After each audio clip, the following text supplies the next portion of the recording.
সকাল, এখন সকাল 7টা বাজে। তোমাদেরকে সঙ্গে করে নিয়ে ব্লগটা আমি এখন থেকে স্টার্ট করছি। আশা করছি তোমাদের ভালো লাগবে। তো দেখো, প্রথমেই আমাদের উঠোনে দেখো ডগিটা শুয়ে আছে। মানে একটু খেতে টেতে দিই বলে না, এরা মানে যেতে চায় না, সিঁড়ির তলায় এরা শুয়ে থাকে। তো একটু বকাঝকা করতে ওরা উঠোনে থাকে। তো দেখো বাসি কাজ আমি করব, সব বাসন টাসন সব পড়ে আছে। তো ভাবলাম আজকে একটু আগেই ব্রাশটা করে নিই। তো প্রত্যেক দিন তো কাজ বাজ একটু সেরে তারপরে আরাম করে একটু ব্রাশ করি।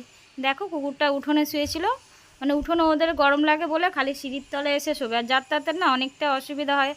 তাড়া করি যতবার, তো সে এসে আবার শুতে থাকে। দেখো বিছানাটা আমার ঝাড়া কমপ্লিট হয়ে গেছে। এইদিকে সব মিস্ত্রিরা চলে এসেছে কাজ করার জন্য। উপরের ঘরটা এখনও কমপ্লিট হয়নি, এদিকে প্লাম্বার কাজ করছে, আর এদিকে রঙের মিস্ত্রি রং করছে, আর এদিকে আবার পর্দার মিস্ত্রিও এসে যাবে। পর্দার মিস্ত্রিও পর্দার ওই পাইপগুলো আছে না, ওইগুলোটা মানে লাগাবে। তো দেখো আমাদের বাথরুমের সমস্ত কিছু ফিটিংসের কাজ কমপ্লিট হয়ে গেছে। দেখো ঘরের রঙটা কেমন হয়েছে তোমরা একটু বলো, ঠিক আছে? ঘরের রঙগুলো দেখো, এই দেয়ালটা একটা ডিপ সেট মানে দিয়েছি, এইখানটা ডিজাইনটা উঠবে।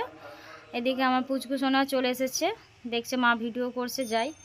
এইগুলো সব লাইট সেট আছে, আর এই দেয়ালটা একটা দেয়াল ডিপ সেট করেছে, এখানে একটা ডিজাইন তুলবো। তো এইটা হলো ডাইনিং প্লেস, আর এটা হলো কিচেন, বুঝতেই পারছো। তো ডাইনিং প্লেস এই সামনের ডিজাইন একটা দিয়েছি, তো এখানে আর কোনো ডিজাইন তুলবো না তার জন্যে।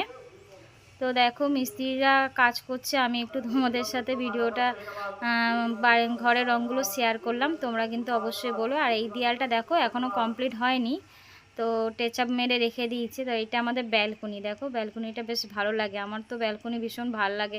বিকেলবেলা একটু চাটা নিয়ে বসলাম বা একটু লোকজন দেখলাম, বেশ একটা ঘরেতে ব্যালকনি না থাকলে কিন্তু ভালো লাগে না। এইদিকে দেখো আমার মেয়ে স্কার্টটা পড়েছিল, ওখানে রেখে দিয়েছে। এদিকে প্লাম্বার ভালো করে ড্রিল মেশিন দিয়ে এইগুলো একটু করে নিচ্ছি, কেন জানো তো ওইগুলো ওরা লেখেনি, এগুলো লেখার বাইরে। তো এগুলো তো লাগবে, একটা ব্রাশ রাখার জায়গা, একটা তাওয়াল ঝোলানোর জায়গা। তো এইদিকে আমাদের না রান্নাঘরের বেসিংয়ের কলটা অনেকটাই উঁচু করে দিয়েছে, তো কি হবে। 2 hours later.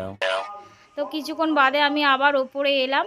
দেখো মিস্ত্রি রং করছে, পাইপ লাইনে মিস্ত্রি কাজ করছে, দিকে আমার পর্দা টাঙানোর মিস্ত্রিও চলে এসেছে।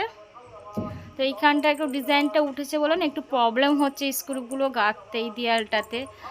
তো দেখতেই পারলে বন্ধুরা ওপরের ঘরগুলোর আমার কেমন রং হয়েছে তোমাদের সাথে একটু শেয়ার করলাম। তার মধ্যে তো ওপরে মিস্ত্রি লেগেছে 2-3 রকমের, একজন পর্দার পাইপ লাগাচ্ছে, একজন প্লাম্বারের কাজ করছে, আর রঙের মিস্ত্রি, 3 রকম মিস্ত্রি মানে লেগেছে। এতক্ষণ সময় ওপরেই ছিলাম, এখন 1:30টার বেশি বেজে গেছে।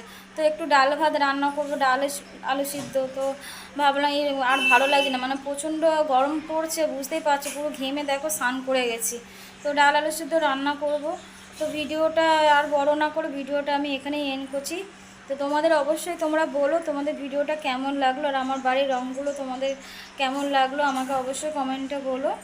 তো আবার আসছি কোনো নতুন ভিডিওর সাথে, দেখা হচ্ছে। ততক্ষণের জন্য তোমরা সবাই ভালো থেকো, সুস্থ থেকো, আর নিজেদের খেয়াল রেখো। আর হ্যাঁ, যদি ভিডিওটা ভালো লেগে থাকে তোমাদের, তাহলে আমার এই ছোট্ট পরিবারের পাশে থেকো, চ্যানেলটিকে সাবস্ক্রাইব করে। টাটা।